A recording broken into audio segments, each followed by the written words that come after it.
There's this one single word that probably does a better job of describing the basic state of our world than any other, and yet, almost everyone gets it wrong. That word is anarchy. So today, we're going to unpack what it really means and how it acts as a kind of invisible operating system for all of international politics. All right, let's just get this out on the table right away. When the philosopher Thomas Hobbes imagined a world with no one in charge, this is the lovely picture he painted. It's a powerful image for sure, and it has totally shaped our gut reaction to the idea of anarchy. And yeah, this is exactly what we all picture, isn't it? We think of movies with post-apocalyptic gangs, total societal breakdown. The word itself just makes you think of complete and utter chaos, a world where nothing is safe. But what if I told you that for the people who actually study global affairs for a living, anarchy doesn't mean chaos at all? In fact, it's the absolute starting point for understanding, well, everything. It's not the end of the world, it's just the way the world works. Okay, so let's separate the Hollywood version from the political science version.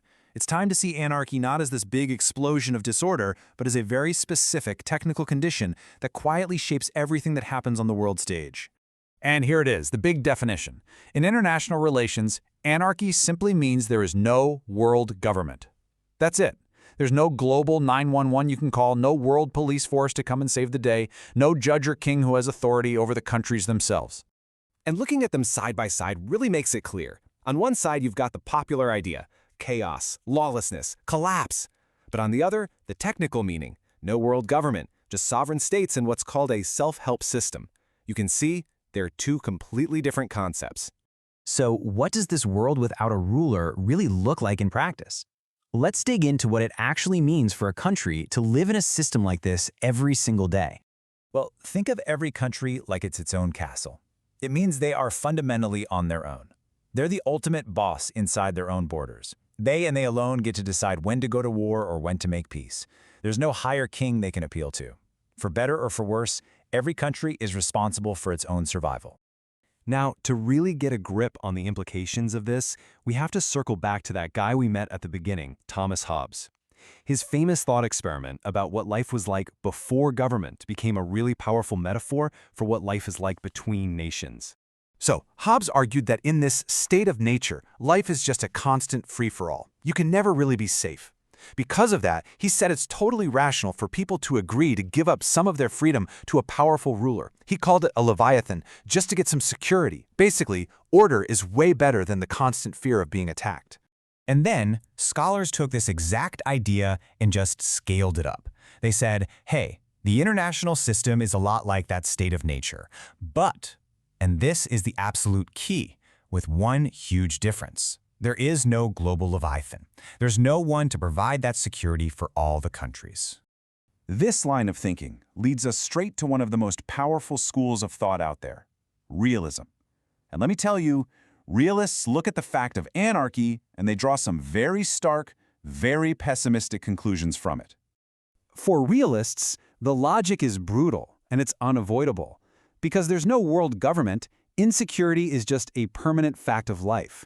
That means countries have to be ready for the worst, they can't really trust anyone, and they have to be prepared to do whatever it takes to survive. In this view, anarchy and the constant threat of war are two sides of the same coin. But hold on, that is not the end of the story. Other thinkers looked at the exact same anarchic world and came to a totally different conclusion. They started to argue that maybe anarchy is just what states make of it. Now these thinkers, they don't dispute the basic fact. They agree, yep, the world is anarchical, there's no world government. But what they really push back on is the idea that this automatically has to lead to a hostile slugfest. They think the realists get so hung up on the structure that they forget to look at the actual relationships happening within it. And this quote just hits the nail on the head. Anarchy among allies who trust each other feels completely different than anarchy among rivals who are constantly afraid of each other. I mean, think about it. The relationship between Canada and the United States is technically anarchic, but it's an anarchy of friends. Compare that to the Cold War. Same structure, no world government, but a completely different reality built on fear and mistrust. The structure didn't change, but the relationships did. So the real takeaway here is that anarchy is just the stage. It's the empty chessboard. It sets the basic conditions of the game, but it absolutely does not determine the outcome. It's the players, the countries themselves, and their choices, their beliefs, and their relationships that actually write the script. Which leaves us with the million-dollar question. We know the world operates under anarchy. That's a fact. But what kind of anarchy do we live in today?